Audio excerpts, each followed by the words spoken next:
So good morning guys, andito tayo ngayon sa Tagum City Overland Transport Terminal. So ngayon, it's around 10:30 ng umaga. Papunta tayo ngayon ng Valencia. So ang inaabangan natin ngayon guys, yung rural na galing ng Mati, going to Cagayan de Oro City. So dadaan tayo ng ano nito, Asuncion, Kapalong, Talaingod hanggang San Fernando.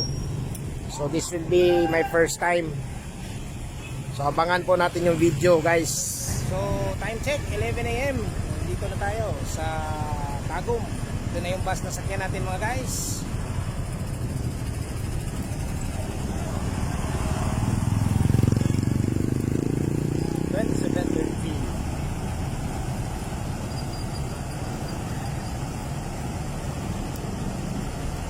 Rural Transit 2713. Papunta na po ito ng Cagayan. So this will be our last tripper going to CDO.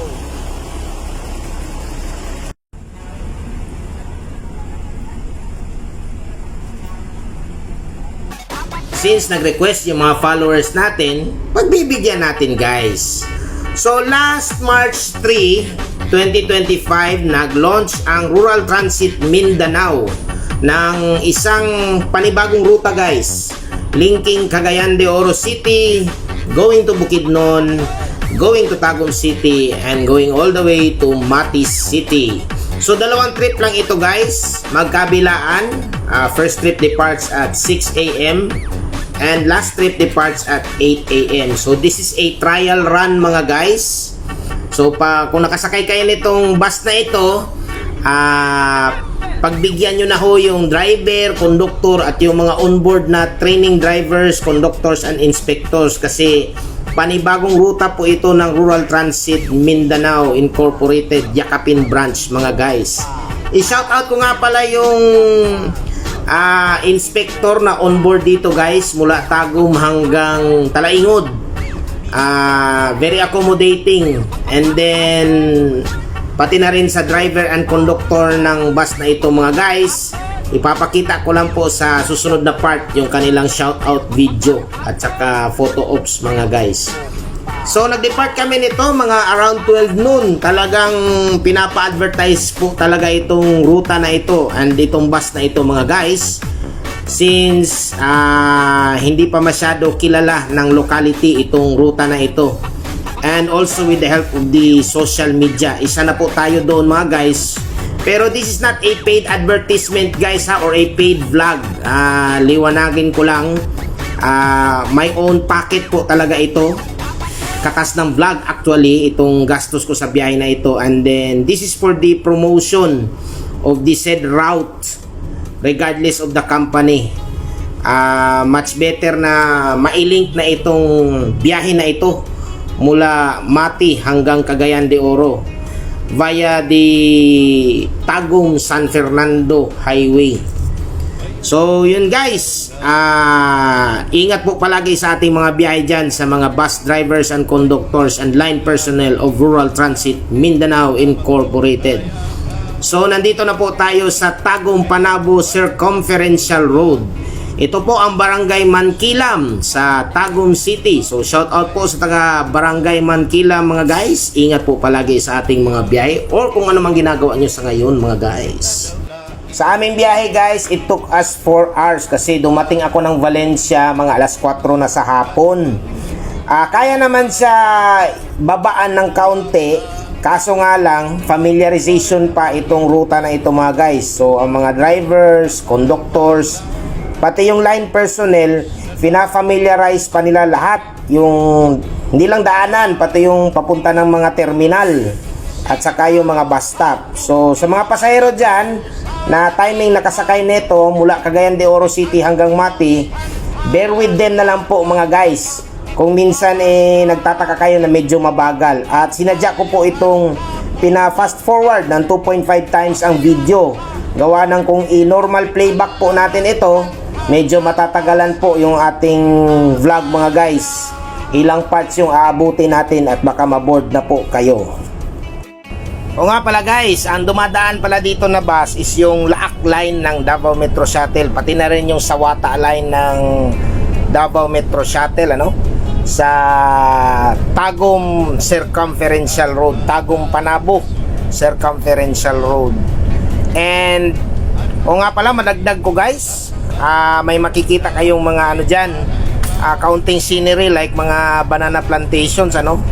Ito kasabay namin na truck na hauler ng banana. So shout out po sa mga truck drivers natin dyan na nag-haul ng mga export bananas from Tagum going all the way to Japan, Korea, China, and the Middle East. So nandito na po tayo sa barangay Pagsabangan, Tagum City. So shout out po sa taga barangay Pagsabangan sa Tagum. Yan na po yung last barangay natin bago tayo pumunta ng Asuncion, Davao del Norte. Actually guys, way back in 1994 or 1995 nakapunta na po ako rito. Sumabay po ako sa airpat ko sa kanyang usual work duties sa dati niyang pinagtatrabahuan. Napunta namin to dito kasi for a coffee project yata, and then grabe ka rough road ang kalsada na ito, hindi kagaya ngayon 4 lanes na, puro konkreto pa.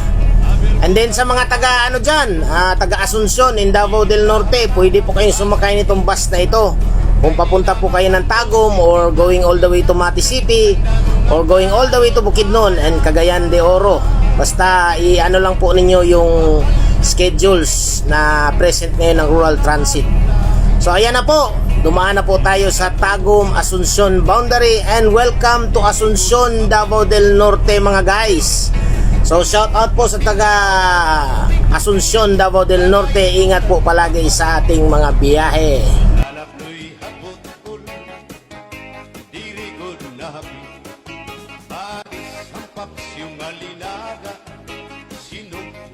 Shout out po dyan sa mga madlang people sa barangay Buklad in Asuncion, Davao del Norte. Ingat po palagi sa ating mga biyahe o kung ano mang ginagawa ninyo sa ngayon mga guys.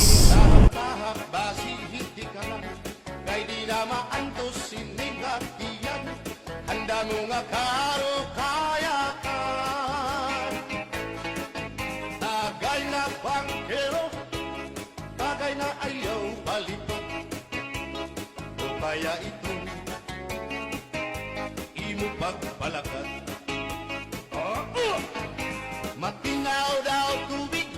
Approaching na po tayo guys sa town proper or poblasyon ng Asuncion in Davao del Norte, and papasok na po tayo dito sa kanilang terminal at palengke mga guys.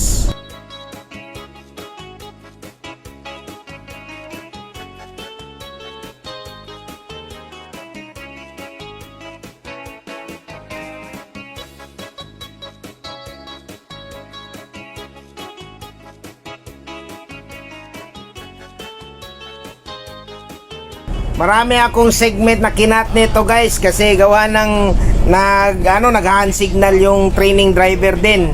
Medyo nalito rin sila yung daanan na ito pagpasok nila kagabi. Galing sila ng CDO. And ito na po yung pagpasok namin sa Asuncion Transport Terminal. So ayan po guys, kung makikita nyo, yan yung terminal ng Asuncion guys. Pati yung paradahan ng Rural Transit at Davao Metro Shuttle. Hindi na kami nagtagal guys, paalis na po kami sa Asuncion Transport Terminal. And then kung makikita nyo, mga hand signal oh. So pinapamiliarize talaga nila yung daanan mga guys para hindi masita sa LGU na one way or mali yung dinadaanan nila mga guys.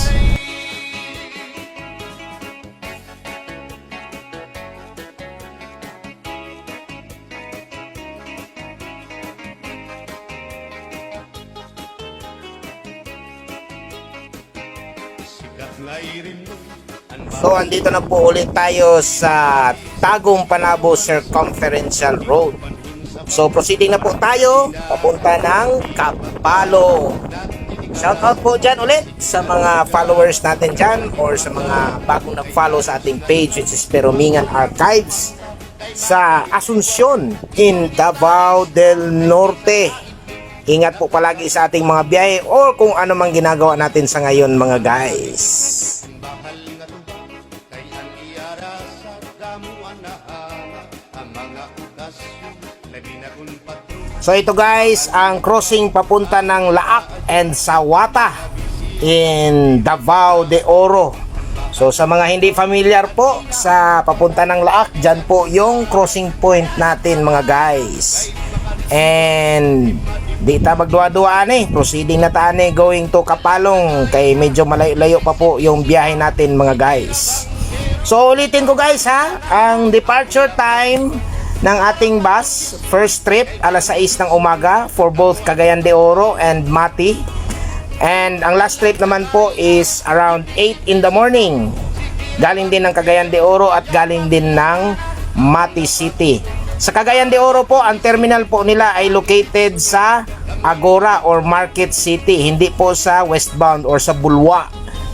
Yun po yung papunta ng Iligan or all the way to Zamboanga and Dipolog. So hindi po doon ang sakayan. Sa Market City po ang sakayan natin dyan mga guys kung nandyan po kayo sa Cagayan de Oro. And nandito na po tayo sa barangay ng Magatos sa Asuncion, Davao del Norte. Familiar talaga ako dyan sa pangalan na yan guys kasi nung nagtrabaho pa ako sa isang banana company, isa po yung barangay Magatos sa malawak na sagingan dyan sa Asuncion mga guys. So shout out po dyan sa mga taga barangay Magatos in Asuncion, Davao del Norte. Ang bahal nga tuba, ang hinahampangan, sige ang hugada, kadahit magaga, kay makaritiwag, imadi kumanda. Halat kagaina, ipisi-pisi pa, si tira bangkero, ayaw paglangana, akong lapat iman, para pa kondisyon, kay bangin hitsulot, labuan pa kantahon.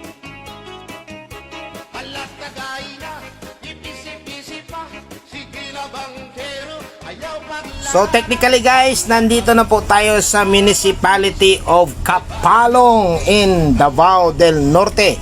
Shout out po sa mga followers natin dyan or sa mga madlang people ng Kapalong in Davao del Norte. Ingat po palagi sa ating mga biyahe or kung ano mang ginagawa natin sa ngayon mga guys.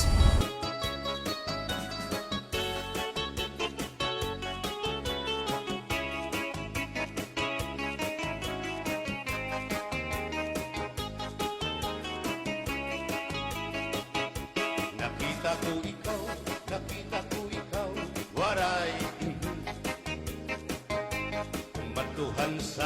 Kumatuhan sayaw, waray. So nandito na po tayo sa kanilang town proper ng Kapalong which is Maniki. So shout out po sa taga Maniki, Kapalong, Davao del Norte at papasok na po kami niyan sa kanilang transport terminal. Meron din po palang biyahe ang Bachelor Express dito guys from Davao going all the way to Santo Tomas. So hindi lang ako kabisado sa schedule. Bisitahin nyo lang po yung terminal nila sa Ecoland at saka sa Panabo, Santo Tomas para sa schedules mga guys, para makasakay kayo ng direkta going to Kapalong in Davao del Norte. At puputulin po natin muna saglit yung vlog natin mga guys dahil medyo mahaba-haba po yung kasunod nito, which is Kapalong to Talaingod with photo ops pa. So abangan nyo po ang part 2 ng ating vlog mga guys sa Perumingan Archives.